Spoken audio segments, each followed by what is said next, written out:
Hello friends, bits and paddy blog में आपका स्वागत है। इस ब्लॉग के पहले भाग में आपने देखा कि हमने कैसे अपने एंसेस्ट्रल होम में एक्सटेंडेड फैमिली के साथ दीपावली की तैयारियां की। और अब इस भाग में, जो कि इसका दूसरा भाग है, हम देखेंगे कि हमने परिवार के साथ दीपावली कैसे सेलिब्रेट की। आपने पिछले ब्लॉग में देखा होगा कि देर रात हम 8:30-9 बजे पटाखा बाज़ार गए, लेकिन बच्चों को वहाँ पे पसंद नहीं आया कि वो रिटेल मार्केट से ख़रीदें, और उन्होंने सारी दुकानें देखने के बाद ये तय किया कि वो थोक पटाखा भंडार जाएंगे। और अब हम आ पहुँचे हैं जुम्मन भाई की पटाखा दुकान, साथी पटाखा भंडार, जो कि पटाखे के थोक और चिल्लर दोनों विक्रेता हैं। और सभी यहाँ से हमेशा पटाखा लेते हैं, तो हर साल यहाँ से कम दाम में भी पटाखे मिल जाते हैं, और इसलिए बच्चे हमें यहाँ लेकर आ गए। तो दोस्तों, ये देखिए, साथी पटाखे की दुकान सजी हुई है। और मैं एक बात नोटिस कर रहा हूँ कि अब इसमें से किसी भी पटाखे में हिंदू देवी देवता की तस्वीर नहीं है, जबकि हमारे ज़माने में लक्ष्मी बम का नाम हुआ करता था। और एटम बम या आलू बम के बाद जो सुतली बम था, उसके बाद लक्ष्मी बम बहुत माना जाना पटाखा था। और बात करें पटाखों की, तो शिवा काशी के मुर्गा छाप पटाखों का कोई तोड़ नहीं था। उनकी क्वालिटी, और कॉक ब्रांड जिसे कहते हैं, उनकी क्वालिटी बहुत ही अच्छी होती थी। वो थोड़ा महंगे भी आते थे, लेकिन उनका अच्छे से फटना तयशुदा होता था। इधर मानस और किशन इकट्ठे कर रहे हैं पटाखे, और सिद्धि बहुत खुश दिख रही है। तो जैसा मैंने आपको बताया कि कॉक ब्रांड पटाखे, और ये लड्डू भाई हैं। लड्डू भाई बॉडी बिल्डर भी रहे हैं, और अब ये जुम्मन भाई के साथ पटाखे बेचते हैं। टिंकू का कवरेज करने दो। क्या क्या लिया टिंकू? पूरा स्काई है। हाँ, ये चिट वाली, ये प्लेन वाली, धुआं वाली नहीं। और 50 वापस करना। मैं जब छोटा था तो देसी पटाखे लाता था, देसी अनार और सुतली बम, जो कि रब्बान आतिशबाज और जहूर आतिशबाज की दुकान से ख़रीदता था। और अब ये टिंकू और जुम्मन भाई की बार्गेनिंग चल रही है।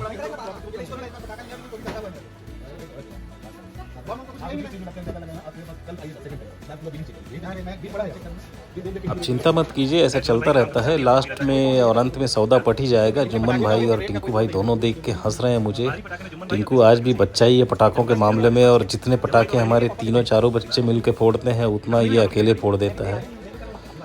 तो आखिर कुछ सौदेबाजी चल रही है दोनों में, और मुझे लगता है कि सौदा पट जाएगा। और जिस हिसाब से मुस्कान बिखेरी जा रही है, सौदा पट चुका है दोनों के बीच में। और अब जुम्मन भाई से मेरा सौदा चल रहा है, तो निश्चित रूप से हम होलसेल दुकान में आते हैं। जुम्मन जी हमें अच्छे दाम भी लगा देते हैं, पर हम सौदेबाजी तो करते ही हैं।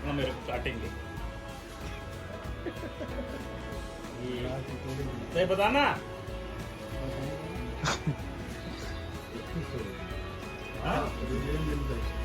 ये कस्बाई अखलाको मोहब्बत या प्रेम है, जो पुराने तौर के लोगों में मिलता है। अब नए लोगों के बीच में तो केवल ग्राहक और दुकानदार का रिश्ता है, जहां मशीनी तरीके से लेनदारी देनदारी की जाती है, सौदा किया जाता है, और दाम फिक्स है। आप पैसे दें और चले जाएं।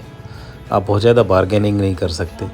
पर यहाँ आप देखते हैं कि बार्गेनिंग में दोस्तानापन भी है, हंसी मजाक भी है, छेड़खानी भी है।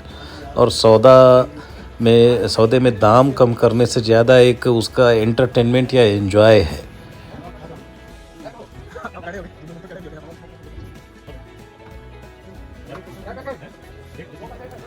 आखिरकार जुम्मन भाई से हमारा भी सौदा पट ही गया, और हम अपने पटाखे लेकर चल पड़े टिंकू को उसके घर छोड़ने। और इसके बाद फिर हम पहुंचेंगे अपने घर दिवाली मनाने। यहाँ आके हमने अपनी मौसी जी से भी मुलाकात की, और उसकी एक झलक छोटी सी। और ये हमारी बहू, आप देखें, संस्कार अभी भी जीवित हैं। कब तक रहते हैं, हमें इन्हें बचा कर रखना होगा। ये हमारी मौसी जी पूजा घर में बैठी हैं। मैंने इन्हें दूर से ही प्रणाम किया। हो गई आपकी पूजा? और इसके बाद अब हम भगवान के दर्शन करके चलेंगे अपने घर आतिशबाजी का मज़ा लेने।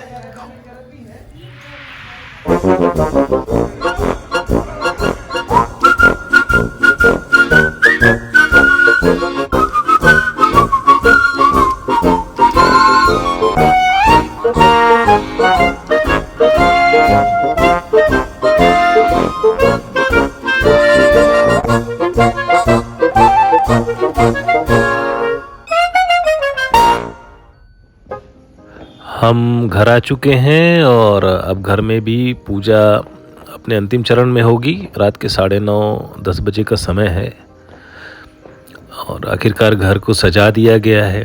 आप देख सकते हैं ये जो श्वेता जी ने और देवश्री ने जो रंगोली बनाई थी वो सज चुकी है और पेड़ पौधों से, केले के पत्तों से और आम के पत्तों से तोरण द्वार बना दिया गया है। लक्ष्मी जी के स्वागत में एक अच्छी रंगोली और माँ लक्ष्मी के स्वागत की तैयारी है। स्वास्तिक जो हमारे शुभ चिन्ह हैं वो ट्यूलिप बल्ब में और दीपक जलाए जा चुके हैं, कुछ और कुछ जलाए जाएंगे। आपने दिन में ये तैयारी देखी थी, तो ये पत्तों से और फूलों से सजावट है और ये गुलदस्ते हैं, ये माँ लक्ष्मी के लिए अर्पित। और दरवाज़ों में फूलों की लड़ियाँ और ये पान के पत्ते से सजाए गए हैं। गणपति विराजमान है और गेंदे के फूल, मोंगरे के फूल। तो पूरी तैयारी। दादी जी अब थक चुकी हैं, रात के 10 बज रहे हैं, उनके खाने का समय हो गया, लेकिन आज पूजा है तो थोड़ा आगे पीछे हो जाता है। जल्दी ही हम भोजन भी करेंगे और इसके बाद पटाखे छुड़ाएंगे। तो ये देर रात तक चलेगा। हम हमेशा देर रात ही पटाखे छुड़ाना शुरू करते थे। घर के हर कोने में फूलों से सजावट की गई है और सिद्धि बिटिया तैयार हो रही है अब लौटकर। इधर किशन चाची से कांटेक्ट लेंस लगाना सीख रहा है। पहली बार लगा रहा है कांटेक्ट लेंस, जो कि बड़ा कठिन काम है। श्वेता को महारत हासिल है कांटेक्ट लेंस लगाने में और वो सीख नहीं पाया, मेहनत कर रहा था। धीरे धीरे सीख जाएगा। आँख में लेंस लगाने से थोड़ी अजीब सी फीलिंग होती है। और अब हम चलते हैं पूजा घर की ओर, जहाँ उठ रहे धुएं से आपको अंदाज़ा मिल जाएगा कि ये दीपों से भरी थालियाँ, जिनसे अभी पूरा घर सजाया जाएगा, एक एक कोना रोशन किया जाएगा। और यहाँ हमारा पूजा घर मोर पंखों से सजा है, हमारा पूजा घर। और इधर अब दीपों की थाली तैयार हो रही है। श्वेता जी ने आज अपनी शादी की साड़ी पहनी है, जो कि 20 साल पहले उन्होंने शादी के दिन पहनी थी। और हमारी भाभी जी ने भी अपनी शादी की साड़ी पहनी है, जो कि उन्होंने 26 साल पहले अपने शादी के दिन पहनी थी। और ये मैं हूँ। आजकल मैं कैमरे के पीछे ज़्यादा रहता हूँ, इसलिए आपको कैमरे के सामने बहुत कम दिखता हूँ।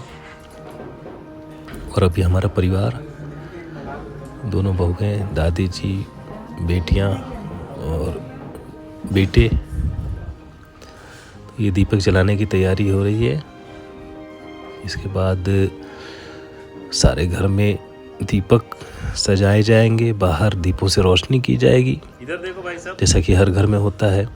दीपावली रोशनी का पर्व है, उजाले का, और अहंकार पर अच्छाई की विजय है, सच्चाई की। और श्वेता जी दीपक रख रही हैं।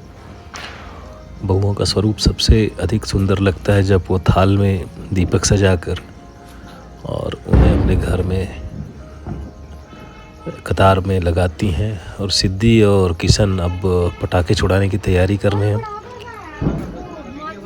काकुल दीपक की थाली लेकर आ रही है और धीरे धीरे अब रात के 11 बज रहे हैं।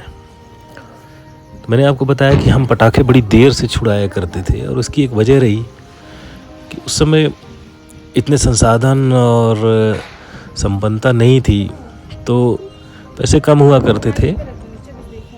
मुझे याद है 20 रुपए के पटाखे आते थे जब मैं छोटा था।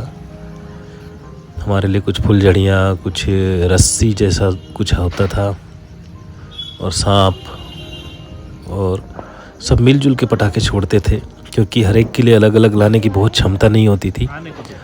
तो जो बेसिक पटाखे थे वो सबको बांट दिए जाते थे, जैसे 4-4 फुलझड़ियाँ, 4-4 रस्सियाँ और काले रंग की गोली जिसे जलाने से सांप निकलता था और एक कागज़ का सांप, ऐसे पटाखे। और जो बड़े पटाखे होते थे जैसे आकाशवाणी, अनार वगैरह, वो कंबाइंड जलाए जाते थे। और हम इन्हें देर रात इसलिए जलाया करते थे कि आसपास के घरों के पटाखे जब बंद हो जाते थे तो अपने पटाखे जलाने का अलग आनंद होता था। ये हमारा फैमिली फ़ोटो, दिवाली के दिन बच्चे एंजॉय कर रहे हैं। इसके बाद पटाखे छुड़ाने का कार्यक्रम होगा। इस बीच टिंकू कुछ पटाखे अपने घर में जलाकर और यहाँ बच्चों के लिए बचे हुए ले आया है। वो हमेशा ज़रूरत से ज़्यादा पटाखे खरीद लेता है, फिर बच्चे ही उसे जलाया करते हैं। तो अब पटाखों के जलाने की बारी आ गई और अभी बच्चे पटाखे छुड़ा रहे हैं।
अभी होगा तो सबर।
तो दोस्तों यहाँ से बिट्स और पैडी आपको वेरी हैप्पी दिवाली 2022 बोलकर विदा लेते हैं, क्योंकि कोई भी जॉय वॉइस ओवर से एक्सप्लेन नहीं किया जा सकता, उसे सिर्फ फील किया जा सकता है।